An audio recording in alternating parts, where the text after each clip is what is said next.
asikia kiu, kuna joto, yani joto like 30 degrees in Mombasa now, alafu kuna maji hapa, maji na kuamuru katika jina la Yesu, maji toka hapo ulipo, njoo kinywani kwangu na unyweke, ukate kiu changu, kwa maana neno limesema kwamba ukiwa na imani ndogo kama mbegu ya haradani, unaweza ukaambia huu mlima toka hapa uende baharini na utakwenda.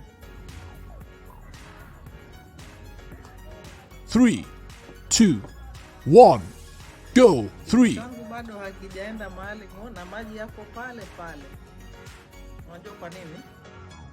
Kwa sababu imani bila matendo imekufa. Biblia inasema katika kitabu cha James chapter 2, this is what it says, mstari wa 15, if a brother or sister is naked and destitute of daily food, and you say unto them, go in peace, be warm, be well fed,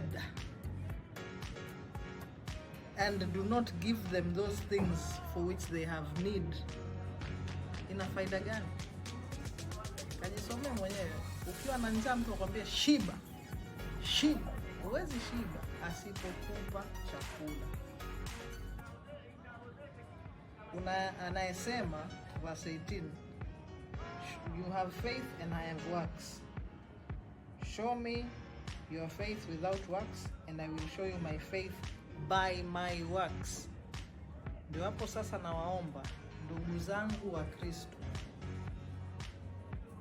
imani yetu tuionyeshe kwa matendo yetu. Kuna mwimbaji akasema, utanitambuaje kama nimeokoka? Tazama matendo, tazama matendo. Ukiona wenye mahitaji, wana njaa, kwanza sasa hivi there's an uproar about cultism being brought about in feeding programs. Wacha kukasirika, inuka, toka, peleka chakula. Wewe Mkristo, mahali unasikia kuna njaa, inuka, toka, mpe mwenye kiu maji.